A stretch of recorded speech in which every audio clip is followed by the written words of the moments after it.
Mga kababayan, ito lang masasabi ko.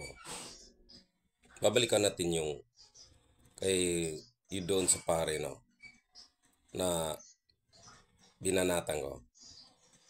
Kasi hindi ko talaga na hindi ko talaga sa lubos na maunawaan. Pasensya na, Father. Magkaiba tayo ng prinsipyo. Ang prinsipyo mo, itong naglalaban mo ay mali. Intindihin mo, Father, ang taong ipinaglalaban mo, iisa lamang. Samantalang ang nagdarasal sa Panginoon, milyong taong nagdarasal laban sa pinagkaitan mong tao. Ipinagkalulong mong tao sa banyaga. Kaya hindi kita maintindihan kung pari ka ba o animal ka. Kasi alam mo,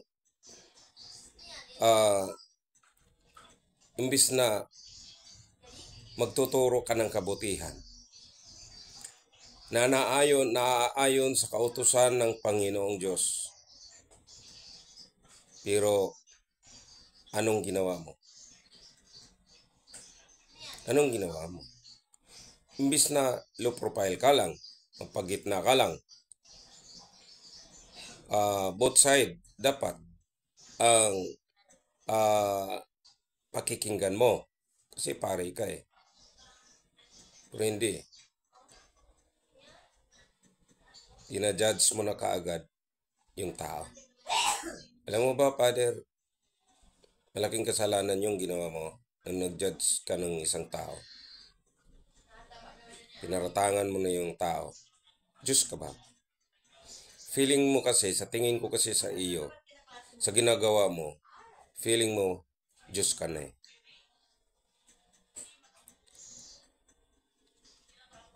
Bakit mo nagawa yun, Father?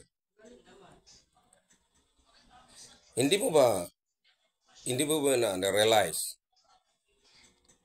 na nagpabala na ang presidente noon kasi yan nga ang kanyang advokasya na Dragon War.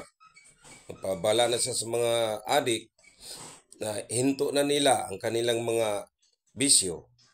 Pero anong ginawa mo? Anong ginagawa ng mga adik? Tuloy-tuloy pa rin. Kahit na nagpabala na ang ating presidente, tuloy-tuloy pa rin.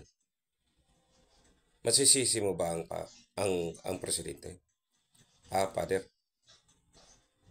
Hindi naman nila lahat ko yung pare kasi si Father Quijano ba yun? Father Siano. Yan. Ano lang siya, low profile. Talaga yung tama. Yung tama lang nakita niya, yung mga nakikita niya, yun lang ang sinasabi niya.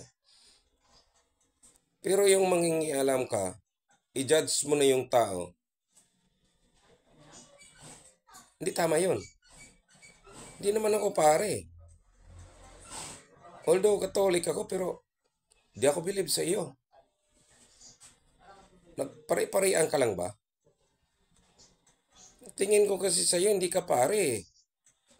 Baka galing ka bundok, baka NPA ka, tapos sinuhulan ka, tapos para magsalita ka, magsutana ka, tumungtong ka dyan sa bahay alampuanan ng Panginoon, tapos dyan ka magsalita, ganun yun.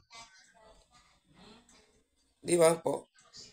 Kasi dapat at ituturo ng pare yung kabutihan. Paano magmahal, paano magpatawad, paano magdasal sa Panginoon, paano gawin ang tama, paano ituwid, paano itama yung mali.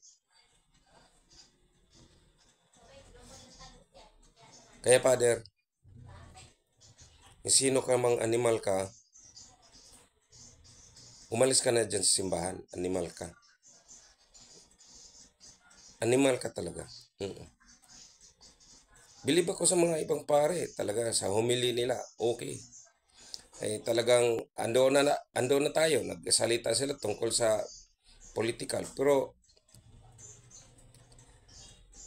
ano lang sila, both side eh.